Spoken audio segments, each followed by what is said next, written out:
आपके मन में बेटी के प्रति जितना प्रेम है तो आप एक छोटा सा प्रेम और छोटा सा भाव और अपनाएं। आपकी जो आपके पुत्र की जो पत्नी है, पुत्र वधू है, वो भी किसी की बेटी है। आप अपनी बेटी से 100 गुना ज्यादा अपनी बहू को प्रेम दें।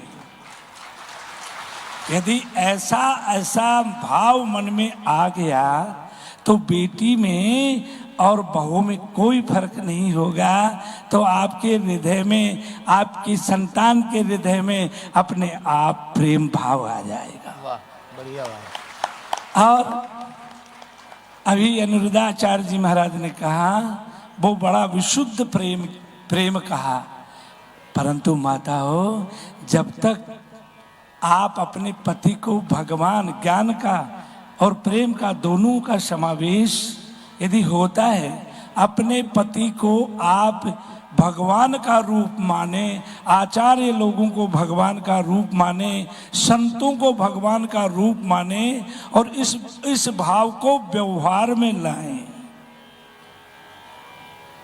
इस भाव को व्यवहार में लाएं कि हमारे पति हमारे भगवान हैं। शास्त्र में कहा है, काना हो, घोड़ा हो, लूला हो और जो कोडी हो, कुरूप हो, वो पत्नी के लिए भगवान होता है।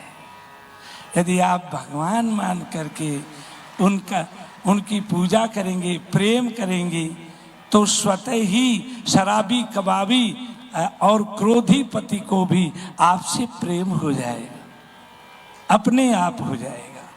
इसलिए इसके लिए हमें एक अभ्यास करना पड़ेगा जीवन में। बचपन से अपने बच्चों को अभ्यास कराना पड़ेगा कि बच्चे जब झूठ बोलें तो उनको डांटें। काम, क्रोध, मद, लोभ, मोह और ईर्ष्या, यही हमारे शत्रु हैं और हमारे जीवन की यात्रा में हमारा कोई शत्रु नहीं है। इनको दूर से त्याग दें, इनका सदुपयोग करें, दुरुपयोग न करें। इसलिए पहले झूठ न बोलने का अभ्यास करें, तो वहां प्रेम हम करेंगे तो झूठ तो अपने आप दूर रहेगी, राग द्वेष सब दूर रहेंगे। प्रेम एक ऐसी चीज है, परंतु प्रेम हमारे अंदर आए कैसे? भाव से ही आएगा। इसलिए झूठ न बोलने का संकल्प ले लें कि आज से चाहे कितना 1000 करोड़ रुपया दे और कितना ही बड़ा स्वार्थ हमारा सिद्ध होता हो, तो हम कभी झूठ न बोलें। ये अभ्यास आप स्वयं अपने मन से करें। जैसे जैसे अभ्यास होगा, ज्ञान का उदय होगा। ज्ञान का उदय होने के पश्चात विशुद्ध प्रेम प्राप्त होगा, जैसे हनुमान जी को विशुद्ध प्रेम प्राप्त हुआ।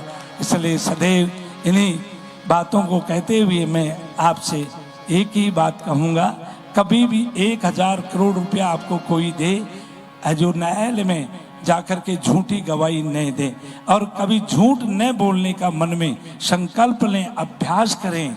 और अपने बच्चों को, एक परिवार सुधरेगा उसके साथ गांव सुधरेगा, और गांव के सुधरते ही कई गांव सुधरेंगे, और कई गांव सुधरते ही पूरा प्रांत सुधर जाएगा। इसलिए प्रिय भक्तों, आज से आप ये संकल्प कर लें, हम किसी से राग द्वेष नहीं करेंगे और न कभी झूठ बोलेंगे, और सदैव माता, पिता, पति और गुरु और भगवान में पूर्ण रूपेण भगवान की जैसी श्रद्धा रखेंगे। इन्हीं शब्दों के साथ मैं अपनी वाणी को आचार्य परवर भगवान स्वरूप जो आचार्य महाराज के चरणों में समर्पण करता हुआ अपनी वाणी को विराम देता हूँ।